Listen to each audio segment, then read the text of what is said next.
எல்லோருக்கும் வணக்கம். இன்னைக்கு நடந்தது என்னவோ ஸ்பெஷல் மார்க்கெட். ஆனா சாதாவா 50 பாயிண்ட் மைனஸ்ல தான் முடிஞ்சிருக்கு. இந்த சமயத்தில் இன்னைக்கு மார்க்கெட் எவ்வளவோ யோசிச்சு பார்த்தது, பாசிட்டிவ்ல முடிக்கலாமா நெகட்டிவ்ல முடிக்கலாமா அப்படின்ட்டு.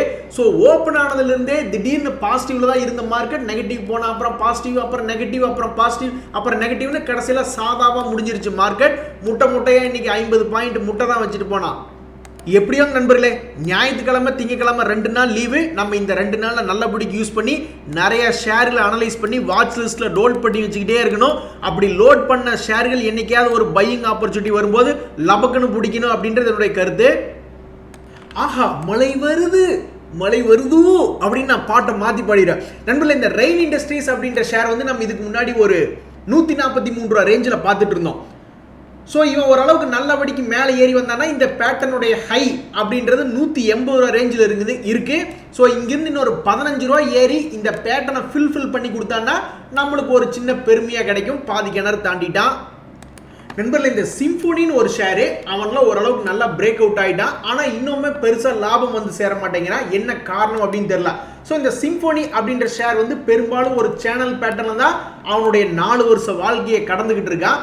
ஸோ இந்த சேனல் பேட்டர்னில் இந்த இடத்துல சப்போர்ட் எடுத்துட்டான். அவன் நியாயத்துக்கு இன்னும் 2-3 மாதத்துக்குள்ளேயாவது ஒரு 1200 ரூபாய்னு வந்து சேரணும்.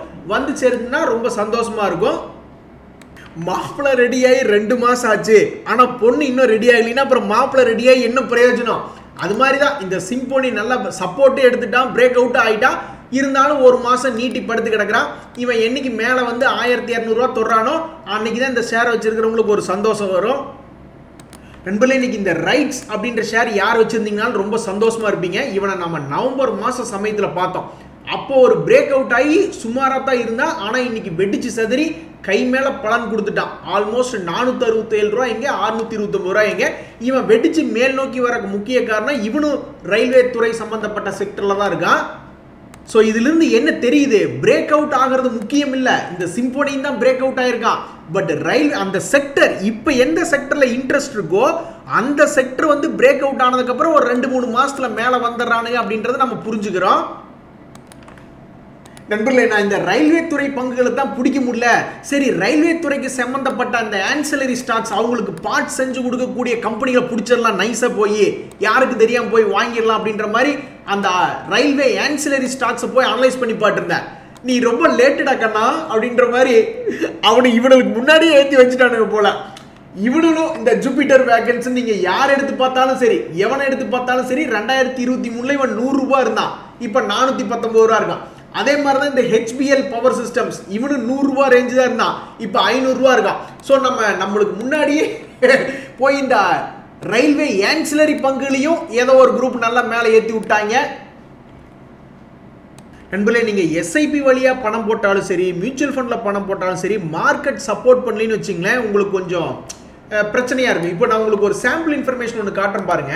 இப்போ ஒரு உதாரணத்துக்கு வந்து நான் டிசம்பர் மாதம் சில ஷேர்களில் வந்து ஒரு SIP போடணும், ஒரு 3 மாதம் டார்கெட். அந்த 3 மாதத்துக்குள்ள எவன் ஒரு 5% 10% வந்தாலும் வித்து லாபம் சம்பாரிச்சுக்கலாம் அப்படின்ற மாதிரி ஒரு யோசிச்சு வாரமான திங்கக்கிழமை ஒன்று, புதன்கிழமை ஒன்று, வியாழக்கிழமை ஒன்று வாங்கி பார்க்கலாமே அப்படின்ற மாதிரி பார்த்துட்டு இருந்தா கடந்த 1 மாசத்துல இதனுடைய பர்ஃபார்மன்ஸ் என்ன அப்படின்னு பார்த்தீங்கன்னா 2.5%. ஆனால் நம்ம இப்படி பார்க்கக்கூடாது. நம்ம எப்படி பார்க்கணும் அப்படின்னாக்கா, இப்போ ஒரு உதாரணத்துக்கு நான் இந்த KNR கன்ஸ்ட்ரக்ஷன் அப்படின்றது வந்து இப்போ எப்படி இருக்குன்னா எனக்கு வந்து ஆல்மோஸ்ட் அது ஒரு 3.5% லாபம் அப்படின்றது. அப்போ வாரத்துக்கு ஒவ்வொன்றா நம்ம இதை வாங்கிக்கிட்டே இருக்கோம், வாரத்துக்கு ஒவ்வொன்றா வாங்கிட்டு இருக்கோம். இப்போ 4 வாரத்துக்கு 4000 ரூபா உள்ள இன்வெஸ்ட்மெண்ட் அப்படின்னு வச்சுக்கோமே. ஸோ அப்போ நம்ம இது எப்படி ட்ராக் பண்ணணும்னா, நான் இப்போ இந்த 5% வந்ததெல்லாம் பிடிச்சி வித்து விட்டேன். KFinTech, KG Infra எல்லாம் பிடிச்சி வித்து விட்டேன். இருக்கிறதுலேயே அடி வாங்கினது எதுன்னு பார்த்தோம்னா இந்த அனுபவம் ரசாயனம் தான். இந்த ரசாயனமே நம்மளுக்கு ஒத்துக்கிறது இல்லை. ஸோ ஆக மொத்தம் இந்த தனி ஒருவனாக இந்த டோட்டல் போர்ட்ஃபோலியோவே 3.5% இறக்கி விட்டுருக்கான். ஆனால் இருந்தாலும் இது ஒரு நல்ல வழிமுறையாக தெரிகிறது. எப்படி பார்த்தாலும் திடீர்னு மார்க்கெட்டே ரெக்கவரி ஆக ஆரம்பிச்சிட்டானா இந்த ப்ராஜ் இண்டஸ்ட்ரீஸ் நியூட்ரலாக வந்தால் போதும். அதே மாதிரி இந்த ரிலாக்ஸோ நியூட்ரலாக வந்தால் போதும், இந்த அனுபவம் ரசாயனம் நியூட்ரலாக வந்தால் போதும். டோட்டல் போர்ட்ஃபோலியோ ஒரு மாதிரி நல்லா ப்ராஃபிட்டுக்கு வந்துடும். ஸோ என்னை பொறுத்த வரைக்கும் இது மாதிரி ஒரு க்ளீன் ப்ராசஸில் போனோம்னாக்கா நம்மளுக்கு வெற்றியோ தோல்வியோ மிக எளிமையாக மிக தெளிவாக போய் வர முடியும் அப்படின்றது என்னுடைய கருத்து. ஸோ நீங்கள் லம்சமாக போனாலும் சரி, எஸ்ஐபி வழியாக போனாலும் சரி, எந்த பக்கம் போனாலும் கேட்டு போட தான் செய்வாங்க. இருந்தாலும் பல கிளிகள் இருக்கக்கூடிய இடத்துல ஒரு கல்லை விட்டு வீசினோம்னா ஏதாவது ஒரு கிளி நம்மளுக்கு மாட்டும் அப்படின்ற மாதிரி எஸ்ஐபி மூலியமா பணம் போட்டுட்டு இருக்கும்போது டக்குன்னு ஏதாவது ஒரு 2-3 ப்ராஃபிட்டுக்கு வந்துடும். அப்புறம் மீதி ஒரு 2-3 மைனஸுக்கு போயிட்டு மறுபடியும் நியூட்ரல் வந்தால் கூட போதும், நம்ம ஒரு மாதிரி தப்பிச்சு ஓடி வந்துடலாம். இந்த பேங்க் நிஃப்டி ட்ரேட் பண்ணுறவங்கலாம் மனுஷங்களா இல்லை என்னன்னே எனக்கு புரியாத புதிராக இருக்குது. இந்த பேங்க் நிஃப்டி இன்னைக்கு ஓப்பன் ஆனது கேப் அப், சரி ஓகே. அதுக்கப்புறம் என்னடான்னா மேலே போகாமல் கீழே வந்துட்டான். சரி ஓகே, நாங்கள் கீழே திரும்புகிறோம். இல்லை, மறுபடி மேலே, மறுபடி கீழே, மறுபடி மேலே, மறுபடி கீழே, மறுபடி மேலே, மறுபடி கீழே, மறுபடி க்ளோசிங்கில் மேலே. இந்த கிரகத்தை எப்படிங்க நாங்கள் ட்ரேடிங் பண்ணுறது அப்படின்னா, போ ஓடிப்போ, யாரும் உன்னை ட்ரேடிங் பண்ண சொன்னா அப்படின்ற மாதிரி தான் இருக்கு.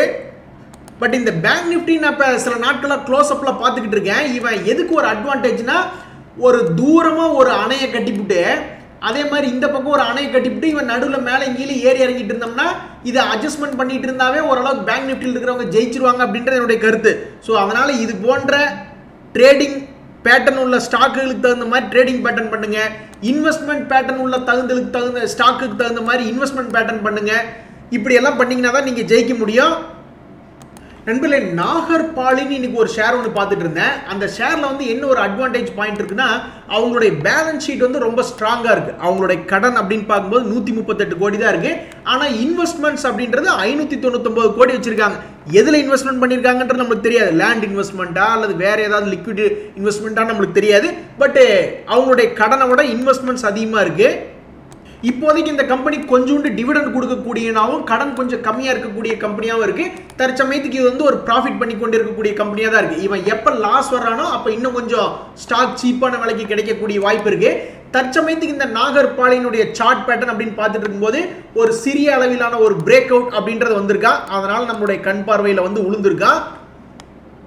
நண்பர்களே, ஷேர் மார்க்கெட்டில் ஒரு கான்செப்ட் என்ன சொல்லுவாங்கன்னா, மார்க்கெட் கேபிட்டல் கம்மியாக இருக்கக்கூடிய ஷேர் பக்கம் தலை வச்சு படுக்காதீங்க, அது ஏதாவது ஒரு ஆப்ரேட்டர் கேம் பண்ணி ஏமாற்றி ஓடி போயிடுவாங்க அப்படின்னு சொல்லுவாங்க. ஆனாலும் ஒரு விசித்திரமாக இந்த மானாக்சியா அப்படின்ற ஒரு ஷேர் ஒன்று பார்த்துக்கிட்டு இருந்தேன். இவங்க வந்து எதில் இருக்காங்கன்னா, steel, aluminium, packaging products export பண்ணுற வேலையில் இருக்காங்க. இவங்களோட இன்வெஸ்டர்ஸில் நான் போய் பார்த்துட்டு இருக்கீங்கள, அதில் எஃப்ஐஎஸ் அப்படின்றவங்க ஏதோ ஒரு நம்பிக்கையில் ஒரு 2%, 1.73% வரைக்கும் இந்த ஸ்டாக்ல பணம் போட்டு போஞ்சு பார்த்துக்கிட்டு இருக்காங்க. இவனுடைய டிவிடெண்ட் எந்த அளவுக்கு கொடுக்குறான் அப்படின்னு பார்த்தோம்னா 4.4% டிவிடெண்ட் கொடுக்கக்கூடிய இந்த கம்பெனி தற்போது வரைக்கும் லாபகரமாக தான் இருந்துட்டு இருக்கு. 1944 கோடிக்கு சேல்ஸ் பண்ணிட்டு இருந்தவன் இப்பவும் அதே தான் பண்ணிட்டு இருக்கான். என்ன ஒரு அட்வான்டேஜ் பாயிண்ட்னா, அவனுடைய ப்ராஃபிட் இன்னும் தக்க வச்சுக்கிட்டே இருக்கான். இவங்கிட்டையும் ஒரு அட்வான்டேஜ் பாயிண்ட் என்னன்னா, வேற எங்கேயோ கொண்ட இன்வெஸ்ட்மெண்ட்ல சொத்து ஒரு 469 கோடி வச்சிருக்கான் இந்த மானாக்சியா. இந்த மானாக்சியினுடைய சார்ட் பேட்டர்ன் அப்படின்னு பார்க்கும்பொழுது இவன் பெருசா இறங்கி வரல. இதுக்கு முன்னாடி 186 போனவன் இப்போ 140 ரூபா இருக்கான். ஸோ பழையபடி திரும்பி மேலே ஏறி வந்தால் ஒரு 10-20% ஏறினா கூட சந்தோஷம் தான்.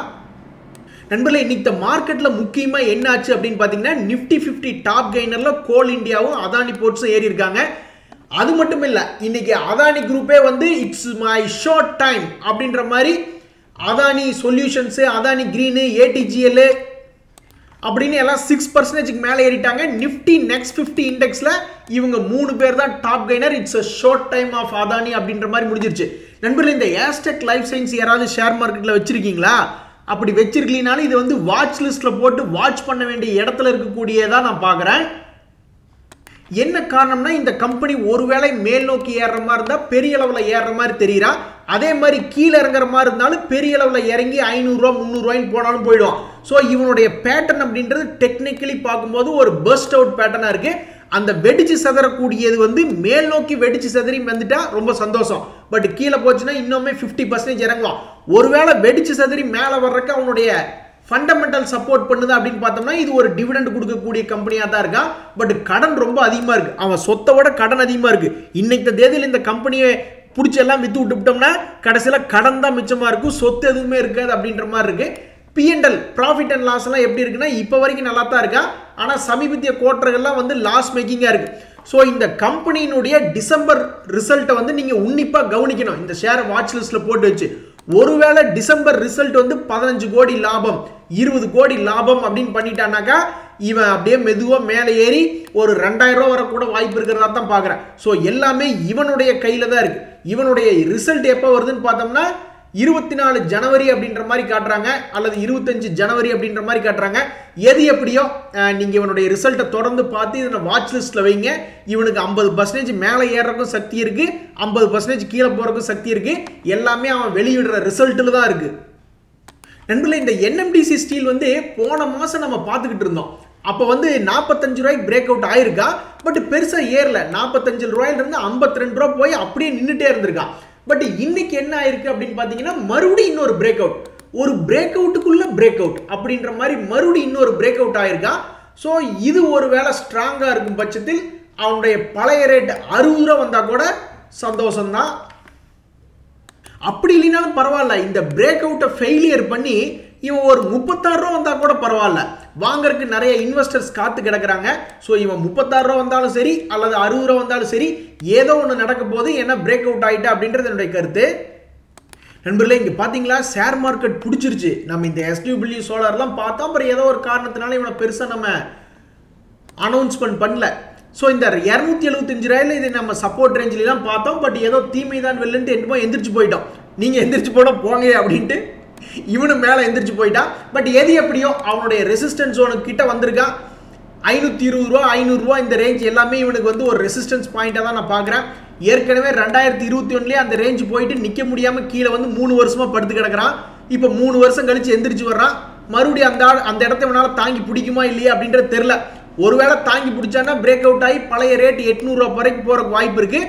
இல்லைனாலும் மறுபடியும் 300 ரூபா வந்து புதுசாக வரக்கூடிய இன்வெஸ்டர்களுக்கு லாபம் தரக்கூடிய இடமா வந்து நிற்பான் அப்படின்றது என்னுடைய கருத்து. இந்த ஷேரை கழுவி ஊத்துங்க நண்பர்களே. பாவம் ட்ரேடரில் கொலையாக கொண்டுகிட்டு இருக்கான் இந்த ஏஜிஸ் கேம்மு. இன்னைக்கு ஒரு 4% இறங்கி விட்டான். இந்த ஷேர் என்ன ஆயிருக்குன்னு போய் பார்த்தீங்கன்னா இவன் அழகிய பிரேக் அவுட் ஆயிருக்கான், நல்ல பிரேக் அவுட். ஆனால் அந்த பிரேக் அவுட்டை வந்து ஒரு இடம் ஃபெயிலியர் பண்ணி கீழே வந்தான். சரி, அப்புறம் மறுபடியும் மேல் நோக்கி போனால் இப்போவாது 2வது பிரேக் அவுட்டுக்காவது இவன் மேலே போயிருக்கணும். அந்த லூஸ் என்னடானா மறுபடியும் மேலேருந்து கீழே வரக்கே பார்க்குது. எது எப்படியோ ட்ரேடரில் பிடிச்சி சுற்றுன்னு சுற்றி விட்டுட்டு இருக்கிறான் இந்த ஏஜிஸ் லாஜிஸ்டிக்ஸ். 6 மாதம் கழிச்சு இவன் கிளியராக ஏதாவது ஒரு சைடு போயிடுவான், மேலேயோ கீழேயோ. ஆனால் இந்த இடத்துல ட்ரேட் பண்ண எல்லாத்துக்கும் கிடைக்க போகிறது ஒரு பெரிய கும்பா. ஏன்னா ஸ்டாப் லாஸ் மாறி மாறி அடிச்சிருக்கான். பிரேக் அவுட் ஆயிருக்கா, அப்புறம் ஸ்டாப் லாஸ் ஹிட்டு, மறுபடியும் பிரேக் அவுட்டு, மறுபடியும் ஸ்டாப் லாஸ் ஹிட் ஆகுமா இல்லையான்னு தெரியல. ஸோ ரொம்பவுமே ரிஸ்க் பண்ணி விட்றான ஷேர் மார்க்கெட்டில்.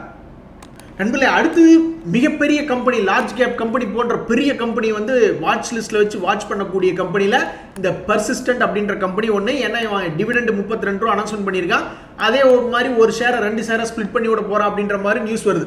அப்போ இந்த பர்சிஸ்டன்ட் சிஸ்டம் வந்து கடந்த ஒரு வருஷத்தில் எப்போ ஒரு இடம் லோ ரேட்டில் வந்தான்னா 2022 கடைசியில் 2023 சைனில் அந்த ஐடி கம்பெனிகள் இறங்கக்கூடிய பிரச்சனைனால இவனு இறங்கி வந்தான். 3870 வரை 3100 ரூபாயெல்லாம் வந்துட்டு இப்போ 8000 ரூபாயில் இருக்கான்.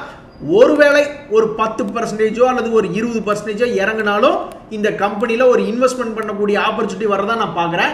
இல்லைனாலும் இவன் ஸ்பிளிட் பண்ணி விட்டுட்டு கடைசியில் 4000 ரூபா ரேஞ்சில் ட்ரேட் ஆகிட்டு இருக்கல ஒரு இன்வெஸ்ட்மெண்ட் ஆப்பர்ச்சுனிட்டி வரதா தான் நான் பார்க்குறேன். ஆனால் இதெல்லாம் ஸ்லோ மூவ்மெண்ட் ஸ்டாக்குங்க. வாழ்க்கையே வெறுத்து போயிடும். எல்லாத்துக்குமே வந்து 1 மணி நேரத்தில் தோசை வேணும்னு கேட்குறாங்க.